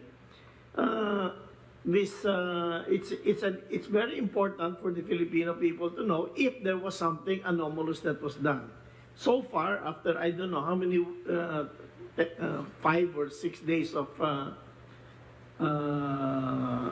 investigation, there is no accusation as far as I have listened to. So let's get on with it. So para maklaro sa lahat kung may masama talaga nangyari o wala. Thank you. They're zeroing now on Michael Yang and Parmali. Alam mo, sabi mo, if there was an order and the order was delivered and the product was found to be as specified by the specification ko, all right, then we pay. Ayaw ko kung anong pag hinahanap nito, why go into the bagay. We will not want to control them, but we would like also to just criticize them for, alam mo, wala kayong nakukuha dyan, you want a fishing expedition. So you might as well, ganito na lang ang laro natin. You find your fault in us, and we will find what's wrong with you. In the case of, I'll begin first with Senator Gordon. I'm sure that I will find plenty of, basta plenty, when we start with you, Senator Gordon. Mr. President, Yes. Going back to your mentioning of audit, all of us who are in government know what is the protocol, the proper procedure. A commission on audit submits an audit report with memoranda on whatever they believe are their findings. Then they sit down with the client agencies all of you have gone through that. You sit down and clarify, and we answer in writing to the commission and audit on what their findings are. Usually these are documentary requirements. And then on that basis, they will say that, well, we are convinced, or maybe we are not convinced. And that is when they will issue the notice of disallowance, the audit disallowance, where specific persons are mentioned. But before that, the agency has the opportunity to answer. And also, the audit body is usually required, when it submits its final notice of disallowance, the answer of the agency, ina-attach nila yon. Kung halimbawa you are accused of this or that, and then the agency answers, i-attach yan. And they can say whether it is okay or not. So there is a protocol involved before the commission and audit makes its final judgment. Secondly, also on your observation about private agencies being subject to public audit. In my long life, I was involved in the preparation of the General Auditing Code as Secretary to the Commission on Audit. And there is a provision there which says that where public interest or public funds are involved, then the Commission on Audit has the right to audit a private entity to trace whether it is beneficial to the people or not. And I believe that provision is still there. I hope it is still there. And that is very important because public interest is at stake here. Just those 2 points, Mr. President. Yes, I don't know if I heard that. I may be wrong, but I kind of read somewhere that Aguinaldo, of course, says that supporting the claim of Senator Gordon that it is not subject to an audit because it is really a private entity. Private entities, I'm sorry, Mr. President. I may be wrong. I said at this point. Let me just also be fair. I may not have heard it, but maybe I was just dreaming. It's going to be a long legal battle if he refuses, because COA is an independent body. Nobody would want also to tinker with another lahat. How now to not really force, but persuade COA to conduct the investigation, audit, because if he refuses, that would be a dereliction of duty. Then I said this will involve a long legal battle, but I am prepared to go into it and demand really the accountability of Senator Gordon and all of them in the Red Cross to account for the money that was given by the government of the Philippines for the longest time. And what is really very telling is that I have yet to get a copy of the report which they should be furnishing me every end of the year. Wala silang binigay, wala namang sinabi kung ano. At least we might be able to glean somewhere there about the contribution of the Republic of the Philippines. We are prepared for this battle with itong Red Cross. And of course, si Senator Gordon. Mr. President, please. Yes.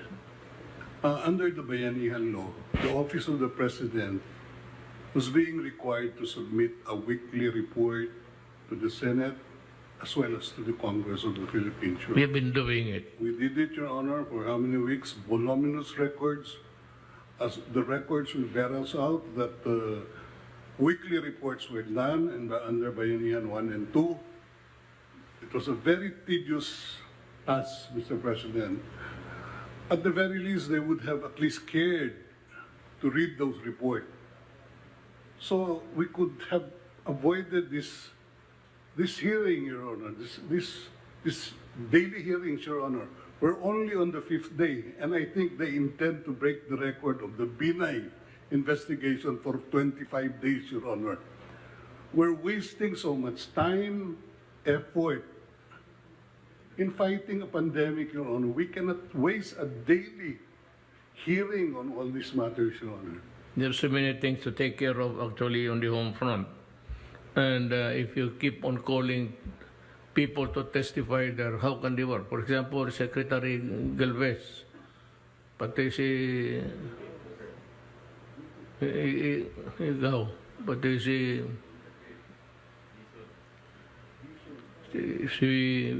paano tayo makatrabaho nito kung nandoon kayo? Well, anyway, I'd tell you why. The reason, it's because election time and they want exposure. And they think that if they come up with certain corruption cases, true or false, they could get the mileage. So the only reason also why we are doing it to them is because they cannot have, Gordon cannot have his cake and eat it too. So, in my, yung tinutumbok niya, sasagot ako. Now, Gordon, no? Itong si Gordon, ginamit niya si Asierto. Asierto was a policeman. Dito dapat police officer itong gagong to eh. He was one of those responsible for the importation of AK-74 or AK-47 na pumunta sa kamay ng mga kalaban, NPA. Ganito kagago itong police na to. And you know what? Nung tinatakot niya ito si matagal ko nang kilala ko si ito kasi nagsumbong yung mga Chinese businessmen na pinapatawag sila nito ni Asierto and Company because of charges of totoo ba raw, involved sila sa charges. Alam mo na tinatakot. So, nung kinuha ko yung records, si Asierto lang ang nagre-report doon against Michael Yang. Kanyang report lang, kanyang dossier, if you may. Siya lang ang nagre-report. So, I knew that he was setting up Michael Yang para for either extortion or outright minsan dahulihin nila. Ilan ang nahuli nito ni Asierto na Chinese na kinidnap, nagbayad ng ransom, tapos pinatay pa rin. Yan ang trabaho ni Asierto. He is guilty of treason against the country and a criminal at that. And he is being utilized by Gordon. Kaya Gordon, sumabay ka na kay Asierto. Pareho na kayo, halos pareho na yung style mo. Hindi ba siya din yung tinuturong mastermind ng 13 billion shabu shipment noong July 2018 sa Manila International Container Port at nakalagay sa loob ng abandoned magnetic filters at missing shabu bag in containers na nakita sa Cavite? Namumuliti ka itong si si Gordon using itong mga dubious and underworld characters sa naging character na sa police files for committing crimes. Marami itong napatay na ngayon masakit yung nagbigay ng pera tapos patay pa rin. Who's going to report next? Mon, for the longest time, you want to say something? Just tell the people that what we are doing with their money and the efforts Yes, to thank you po, spend it wisely. Mr. President. I have just a short report about 4 slides. I think mga 2 weeks ago, I've given a fuller report, but just a more recent update on the DTI. DTI po ay isa pong portion agency tumutulong sa trabaho, negosyo, at saka consumer. Dito po sa ngayong report ay yung patungkol sa negosyo. Yung pagtulong lalo na itong sa pandemya na nawala ng maraming trabaho, mga na-displace, na-repatriate na OFWs. So we've been doing a lot of assistance up to the barangay level. Pinupuntahan po natin yon. We've reached out to 13,918 barangay to reach out to 154,000 micro SMEs para matulungan sila in terms of training, business assistance, kung ano mga kailangan nila, information materials, market information, and also 890,000 number of individuals provided with information training on various livelihood opportunities. Ngayon, meron ho tayong programa, meron ho tayong maliit na budget, at least nakakatulong pagbigay ng livelihood kits. Ito yung ginagamit to pang negosyo. Yung bilin ninyo na magbigay ng kahit paninda sa palengke, 5,000 to 10,000 worth, para at least may pangkabuhayan na siya. In other words, we teach them how to fish. Rather than bigyan natin 10,000, dole out. Kung hindi, itong 10,000, 5,000, 10,000, ibili mong paninda, yung kinita mo doon, pambenta mo ulit kinabukasan, at meron ka ng hanap buhay araw-araw. So, yun po yung sistema natin. And we've been doing this in terms of our livelihood kits. Ganun din po yung programa sa pangkabuhayan sa pagbangon at ginhawa. 26,930 clients assisted at no number of trainings conducted kasi bago bigyan din ng assistance, nagbibigay tayo ng training. 24,000 ang livelihood kits provided. At karamihan po dito, ito po yung mga nakalamidad, nasunugan, nabaha, yung mga bagyo. At ito po yung pinupuntahan na nationwide. Dati ho walang pondo si DTI dito, pero tinulungan tayo ni Senator Bongo na at least makapag-allocate ng pondo para makatulong sa mga nasalanta ng sakuna. Mon, May pahabol pala ako. I remember, Mr. President, the other night we were discussing the need to have the need to have a different approach dito sa ating pag-solve sa COVID, hindi lang lockdown. We proposed twice IATF na at least i-allow na yung mga vaccinated. I think some senators, congressmen also said, palabasin na natin yung mga vaccinated, lalo na dun sa mga areas na bawal sa ngayon. Ngayon, kunwari, under MECQ, bawal yung mga restaurant na dine-in, bawal yung mga personal care services like salon, barbershops. These are labor-intensive. Itong sector na ito, mga 2 million ang employed sa restaurant, mga dine-in, ang mga salon, mga 400,000. So, nationwide. If you look into NCR lang po, even if you divide it, malaki pa rin, 1.2 million employed. So, these sectors have been closed since August 6. Nung nag-ECQ, and after that, nag-MECQ tayo. Pero ginawang sarado pa rin siya. And fine, kasi mataas yung kaso nga noon. Unfortunately, tumagal ng tumagal, more than 1 month na. So sabi nga nung mga nagtatrabaho dyan, hindi nga kami mamatay ng COVID, mamatay kami ng gutom, ng hunger. So, ang iniisip po natin, safe reopening, especially during itong MECQ, yung middle ground is para safe, we allow only the vaccinated. Safe sila dito sa mga restricted sectors na to. And we can say na vaccinated na below 65 years old. Kasi pag vaccinated na mas matanda, above 65, delikado pa rin pag tinamaan ng COVID na pwedeng maging severe critical. Pero yung mas bata ay mas malakas. Pero nasa health expert natin kung gusto nilang lagyan ng age. Pero ang importante po, pag vaccinated, ang promise ng vaccine, hindi maging severe and critical.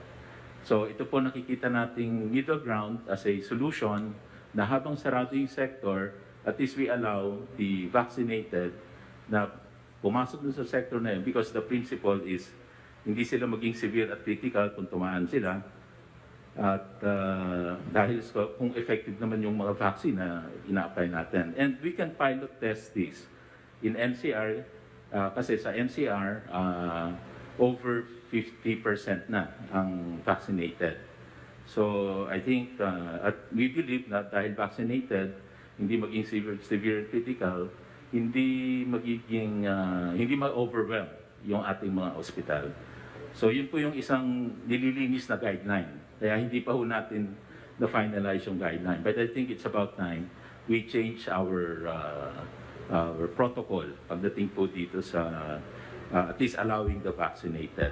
And we've talked to some secretaries, mga kasama natin, and open naman po sila dito sa i-pilot test ito. Thank you, Mr. President.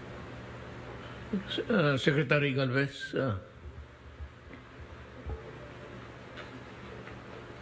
you have some slides. Yes, please show my slide. Mr. President, Senator Bongo, ES, Secretary Dominguez, my fellow cabinet members, magandang gabi po sa ating mga. Next slide, please. Sir, ang Pilipinas po ay expecting a much bigger volume this September with the steady supply from Sinovac, Pfizer, and US COVAX donation. Production issues of AstraZeneca, Moderna, and Sputnik have been resolved. Na-resolve po ng ating DOF negotiating team under US ECOVEN sa pamumuno po ng ating Secretary Dominguez. So we can expect now a bigger volumes of COVAX with an initial 5.5 million Pfizer and 2 million Sinovac.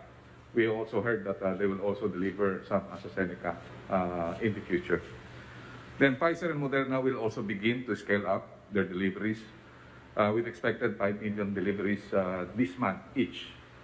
Ang AstraZeneca rin po ay magde-deliver na sa mga private sector at maganda po ito dahil kasi karamihan po, 80% po napupunta po sa LGU. And then yung issue ng Sputnik at Russian Direct Investment Fund, ito po ay inaantay po ng ating mga LGUs dahil kasi marami na po na over na po ang kanilang inaantay na component number 2, yung second dose. Pero wag po silang mag-alala dahil kasi po yung component 1 can sustain dahil kasi mataas po ang efficacy niya ng 70 to 83%. So darating na po yung 190,000 component as they have promised, and they might begin yung deliveries ng single dose ng Sputnik Light also this month. So one dose po yun. And then on our vaccination, despite the challenges and constraints, we're still on track. We have received already 54 million doses, and we have already administered 37.8 million doses. Actually, 38 po yan. And we have already had more than 16 million are now fully vaccinated. Next slide, please. So the Philippines also expected to receive more than 61 million vaccine for the month of September and October. Kinumbahin po natin. And also, we are now negotiating for next year, for 2022, as directed by Secretary Dominguez. Because we are now negotiating with 4 manufacturers with introduction of reformulated booster. Yung reformulated booster po, tinuik po nila para po makuha yung variant. So parang ito po yung mga next generation na booster. Pero isa lang po ang gagawin na para ma-extend po yung ating efficacy. And then also yung full authorization ng Pfizer and maybe other brands in the future will change our procurement strategies kasi yung mga ating mga LGU at ang mga private sector pwede na pong dumiretso. Wala na po tayong magiging MPA. And then number 6, we are recalibrating our focus and expand strategy, giving more allocation now to Region 4A. So sa Region 4A na po tayo mauna, then Region 3, Region 7, Region 6, Region 10, Region 11, and other search area as directed by the President. Then marami pong mga epidemiologists sa US and other countries, sinasabi nila na vaccine alone cannot stop Delta. And we need to increase prevention strategy, the effective masking, the ventilation, and massive vaccination. Mr. President, inano po na namin talaga na dapat yung people's participation kasi talagang kung hindi po susunod yung mga tao sa atin, kahit paano gagawin po natin, talaga mahirapan po tayo. So we encourage po, Mr. President, with your influence with the massa, na talagang po natin, encourage po natin talaga na they have to really protect themselves and their family. Then next slide, last slide. So ito po yung darating na mga bakuna sa atin po ngayong September. So Sinovac po, nag-commit na po tayo, may kontrata na po tayo, at ito po ay inassume na po na darating yung 12 million. And then yung Pfizer, ito po yung ating procured na 40 million. Ito po yung kanilang last delivery for the last of the quarter. At sa darating po mga buwan, 10 million each na po ang bibigay po nila. And then Moderna, nagkaroon po tayo ng negotiation and also the follow-up of DFA at saka po ni Secretary Lorenzana at saka ni Ambassador Babes Romualdez, tatasan po ng from 3 to 5 million. And then as a Seneca, meron na po tayo na-receive kanina na 500,000 at may darating pa po na 600,000 coming September 13. And then Sputnik, at yung po Sputnik, nangako po sila na magbibigay po ng 1 million. And another donation, most likely sa Japan, another AstraZeneca 1 million. And sa COVAX, they assured us to have at least 8 to 10 million this September. So October po, 10 million sa Sinovac, 10 million sa Pfizer, another 3 million or 5 million sa Moderna, and then AstraZeneca, another 1 million, sa Sputnik, another 1 million, and then another donation from another country, and 3 to 5 million to 3 to 5 millions na sa COVAX. A total of 61 million, Mr. President. At yun po, pagka nakita po natin na yung 61 million po na yun, pwede na po ito siguro kung dumating yung 61 million, pwede na po tayong magkaroon ng tinatawag na expecting na general population na po tayo this coming October. And in-announce na po namin para malaman po ng mga probinsya na yung A1 to 5 ay open na po effective September 6. So yung mga nasa mga baryo at saka mga nasa probinsya outside of NCR, even though they don't have the surge, ay pwede na po magbakuna ng A1 to 5 po, Mr. President. That's all, Mr. President, at maraming salamat. Secretary nyo, are you ready? Magandang gabi po, Mr. President. Wala naman po akong maiulat na sapagkat kabibigay ko lamang po the other day, except yung sa NCR po ay nasa 98.39% na yung pagbibigay natin ng ayuda. So that means po ay out of the 11.256 billion, 11.075 billion po ang naipamigay na nating ayuda at ang tumanggap ay 11 million sa ating mga kababayan. So yan lang naman po muna ang may bibigay ko sapagkat yung iba po ay na-report ko the other day, Mr. President. Thank you po. Before we go to the other panelists, I would like to ask if there is a representative of Boy de la Peña, Secretary.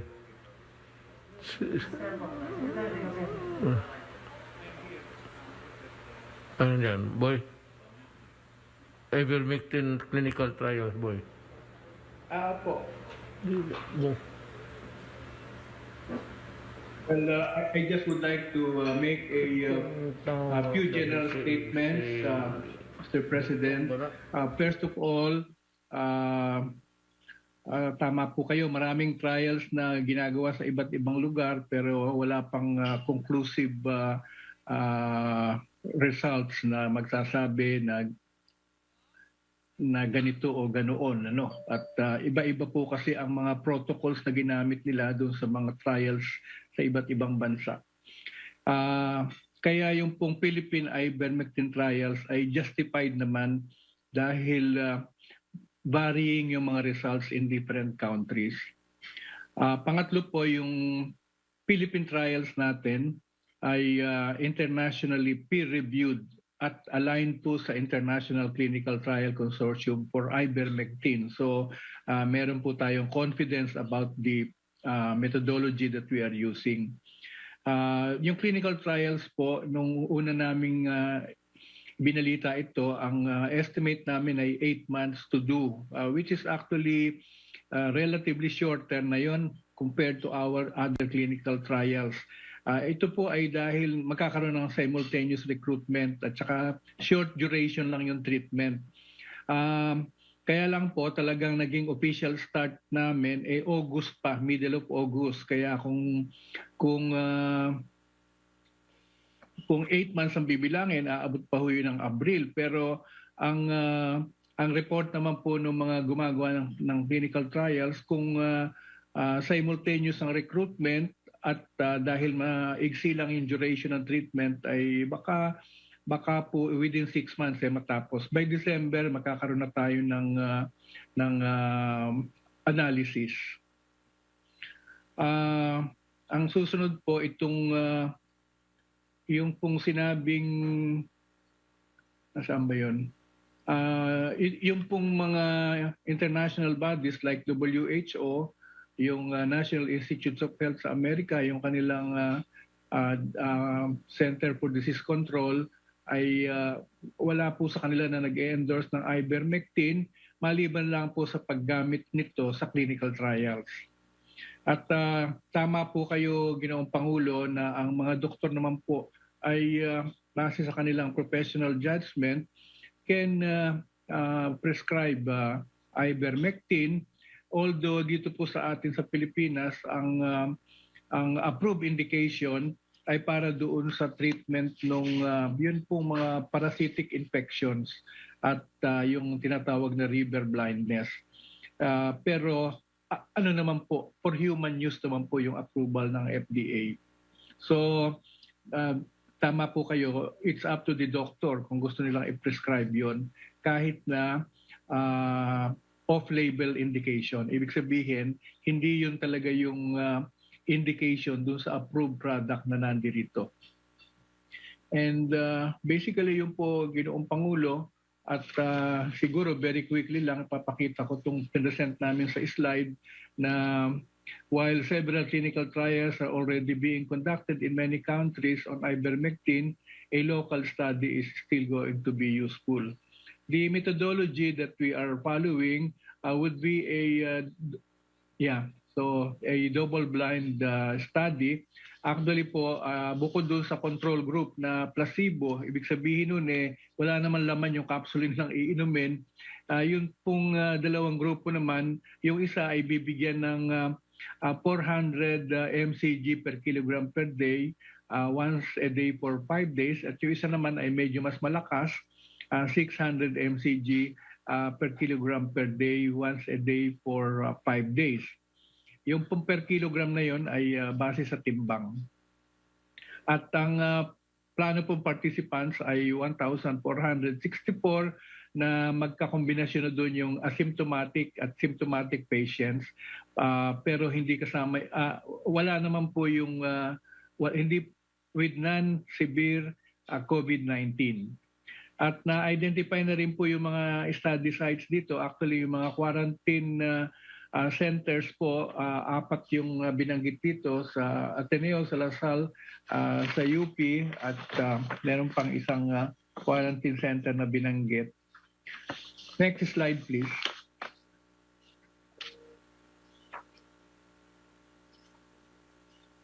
Yun nga po, there are 75 registered clinical trials on the use of ivermectin.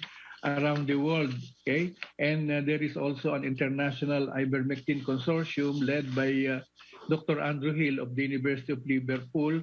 And here, the Philippine Ivermectin Clinical Trials Project Team has become part of this international consortium.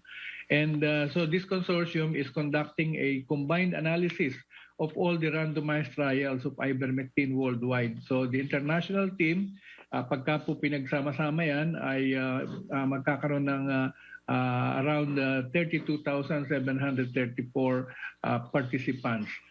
Based on the latest data, there is still insufficient evidence on the ivermectin in COVID-19 treatment, thus the need for further clinical trials. And the gathered data is still inconclusive, given the high risk of bias. And the international team also reported that some trials are completed but not reported, which leads to distorted results in the meta-analysis.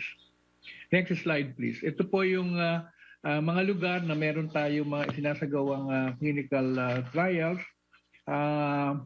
Siguro po banggitin ko lang na ang pinakamaraming trials na 10 bansa ay ang Iran, 15 clinical trials ang ginagawa nila. Ang India, 11 trials. Egypt, 11 trials. Bangladesh, 6 trials. Brazil, 5. US, 4. Spain, 4 din. Colombia, 4. Argentina, 3. Pakistan, 3. Yung iba po ay 2 lang o isang trial. Tayo ay kasama dun sa isang trial lang, katulad din ng Malaysia at Thailand. Next slide, please. Now, ano po ang ating update? Yung project team natin is doing a revision of protocol to consider the latest developments on the trials done internationally. So, imbes na September 15 ho nakalagay dito, actually October 15 na yung estimate nila na talagang simula ng participants recruitment. The IBM capsule that will be used is now being compounded at the UP Manila College of Pharmacy. Kasi po kailangang maging magkamukha yung ivermectin na yung capsule na may ivermectin at saka yung placebo na walang ivermectin at saka yan ay para masiguro natin na tama nga yung composition. At yung iba pa pong ginagawa nila ngayon in preparation, yung clinical trial management system ay ina-establish nila. Tapos yung project team ay nag-coordinate na sa mga LGUs. At narito nga po yung mga identified centers.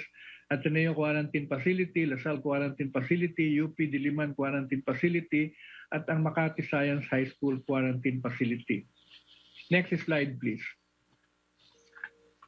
Okay, so nung pong budget hearing sa House of Representatives noong September 1 ay tinanong kami at inireport din namin ito na yun nga ang reasonable estimate ng simula talaga ng trials ay October 15. And hanggang ngayon ay meron pang review na ginagawa yung ethics board. So hinihintay pa natin ang approval niyan pati yun sa technical panel. I think Dr. Montoya last time mentioned that the study sites are already identified and yung pong pondo ay nailipat na sa UP Manila. At yung study po na ito, como ang nag-request ay ang Department of Health, ay sila din po ang magdedesisyon kung ano ang action na gagawin pag lumabas na yung mga resulta ng study. So yun lamang po, Ginoong Pangulo, at ang masasabi ko kahit na delay yung pagsisimula ay mapapaigsi naman yung duration dahil dun sa simultaneous recruitment at saka dun sa mas maigsing duration ng treatment. So ito lamang po, Ginoong Pangulo. Siguro po sa susunod ay magre-report kami tungkol sa iba namang mga ginagawa at nagawa na ng DOST tungkol sa COVID-19. Marami po salamat. Thank you, Secretary De Peña.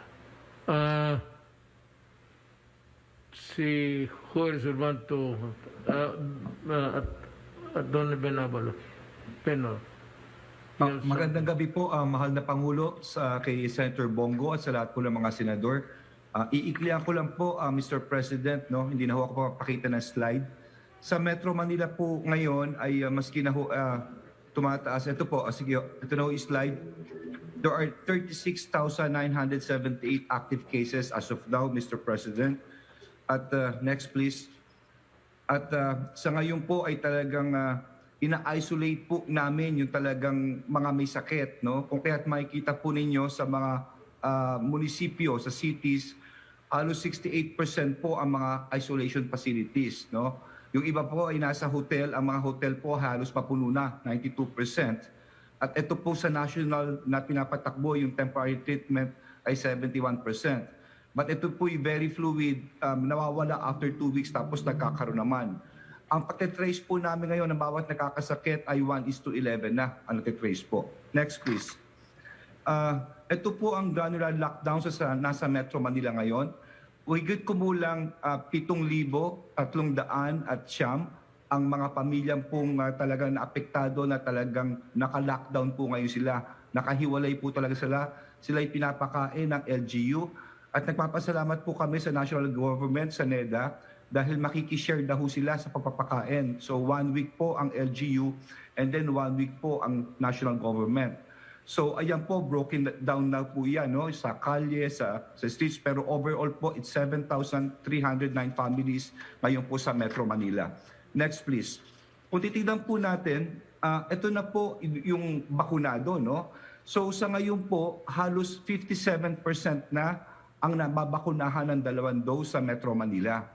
But in 1 month, Mr. President, dahil yung pong first dose, magkakaroon ng second dose, ang tansya namin na makaka-second dose ay higit kumulang 78% or 77.97%. Ito po yung mga nagpabakuna ng Gamaleya, Pfizer, Sinovac, Moderna, Sinopharm at Janssen.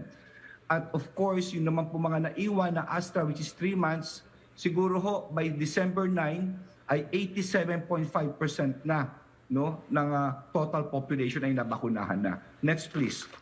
At hindi lang po yun, ito po yung mga nagbabakuna na maski na hindi na sa kanila. Next please.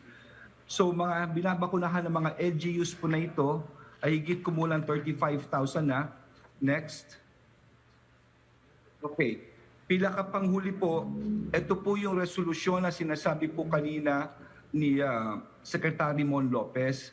Dahil po highly vaccinated na ang Metro Manila, nagpasa po ang lahat ng alkalde ng Metro Manila na baka pwede yung pag-aralan na ng IATF. It's an interagency and interdisciplinary. No? Ibig sabihin po, hindi lang mga doktor, kasama na po ekonomista, mga international policy sa mga ibang mundo po, mga nauna sa ating magpabakuna, kung po pwede na bang ang dalawang bakunado ay baka po pwede magkaroon po ng mga activities na ho. Kamukha po sa sinabi ni Secretary Mon Lopez.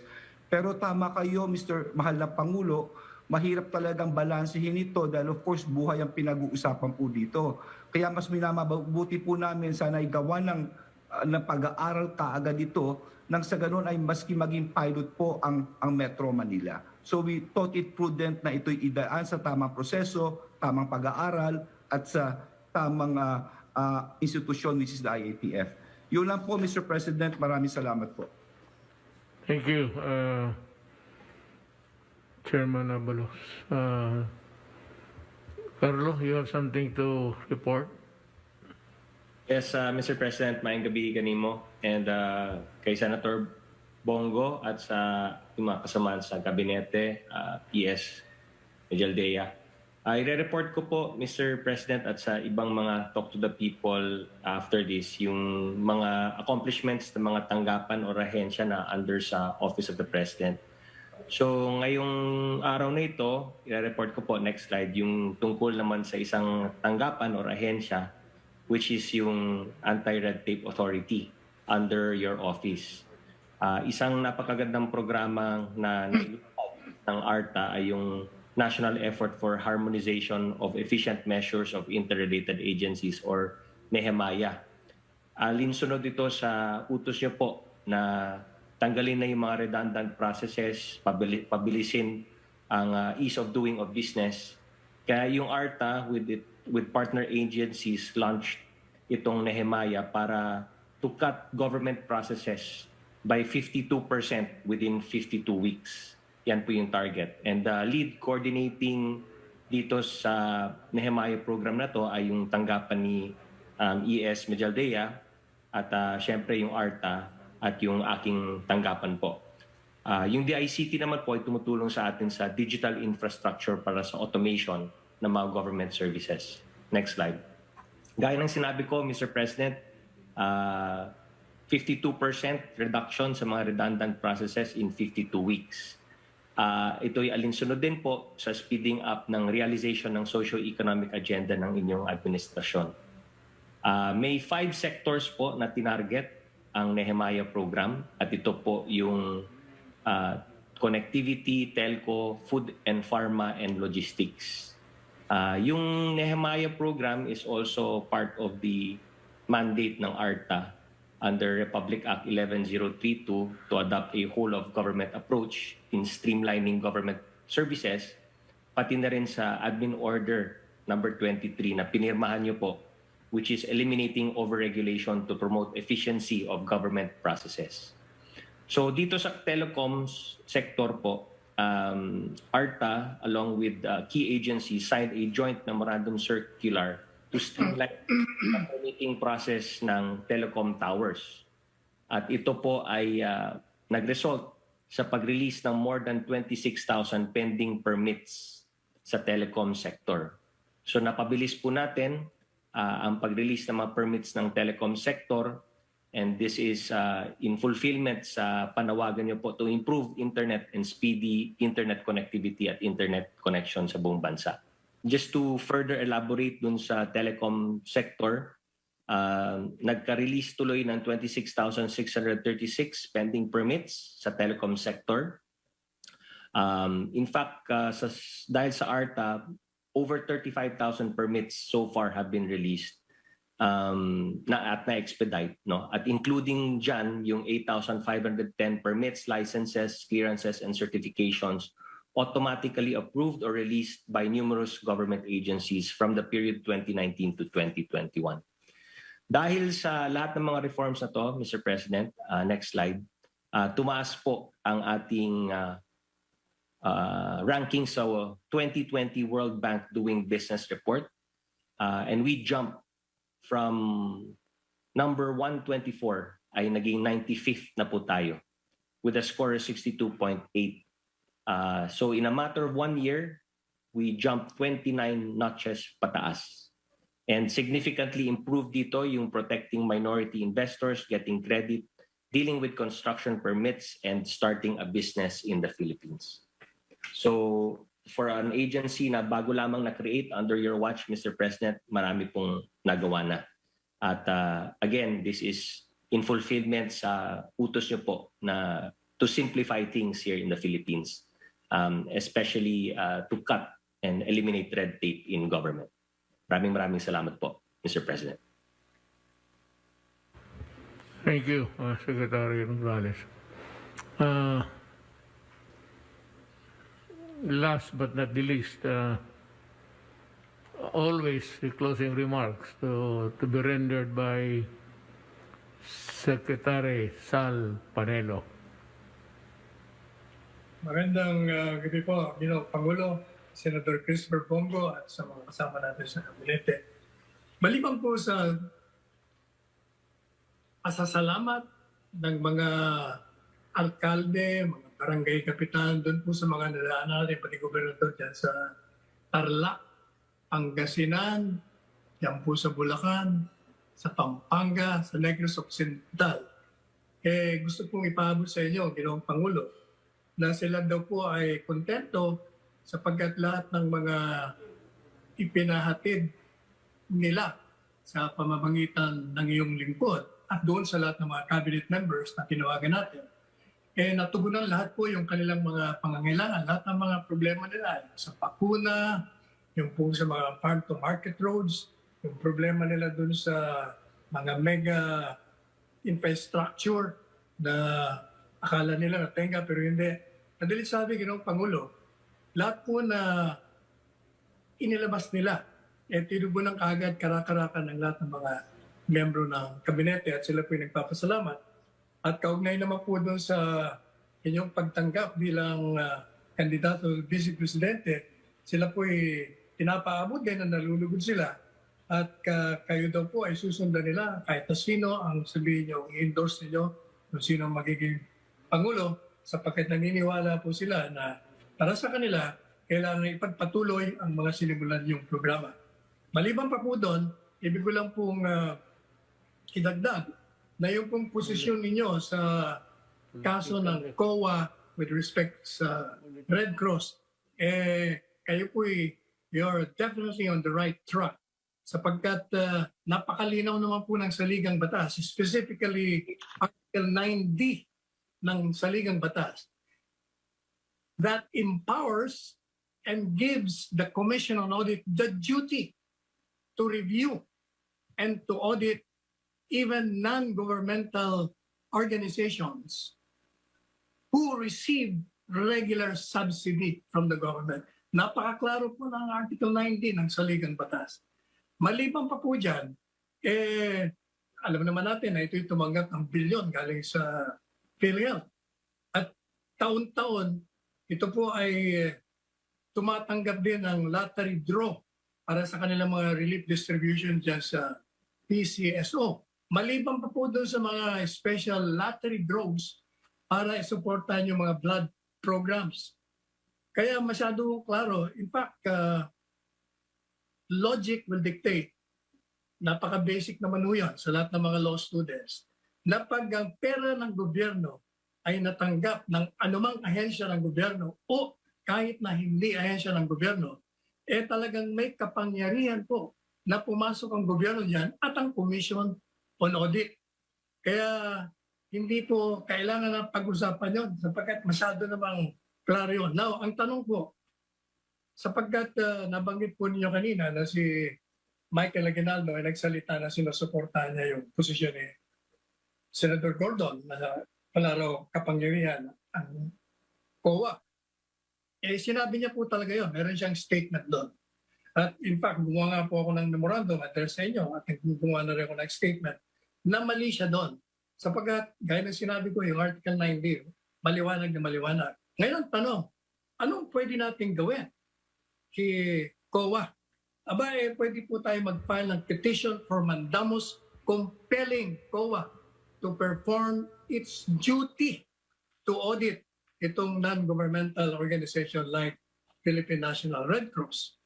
At tama rin po yung sinasabi nyo na pag hindi ginawa ni Michael Aguinaldo, yung head ng COA, yung kanyang tungkulin, dereliction of duty po yan.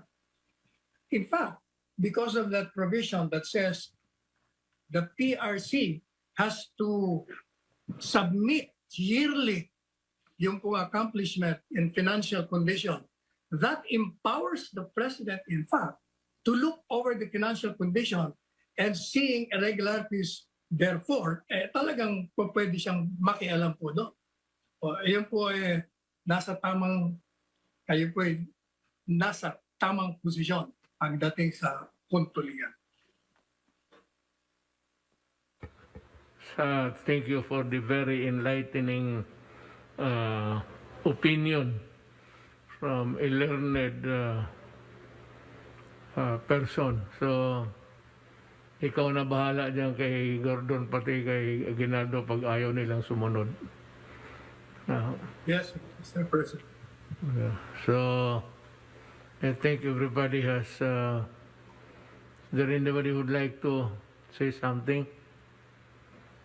Wala na. Mr. President, Yes. aside from, of course, the Constitution is very, very clear. You have the auditing code itself, which is PD 1445. The provision is very, very specific.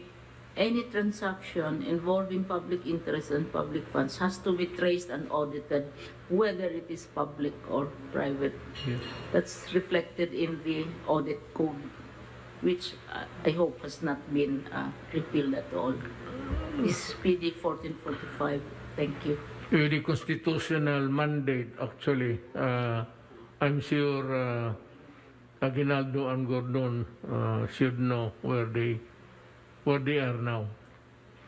So I hope they'd stop invoking that phrase about being independent.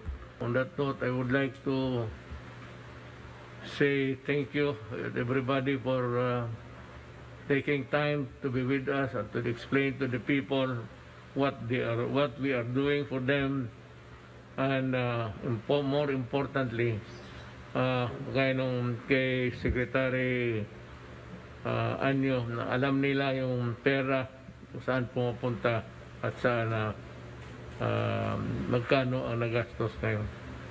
So with that, I say maraming salamat sa inyong pagtangkilig ba yan? In Tagalog. Maraming salamat at magandang gabi po sa inyong lahat.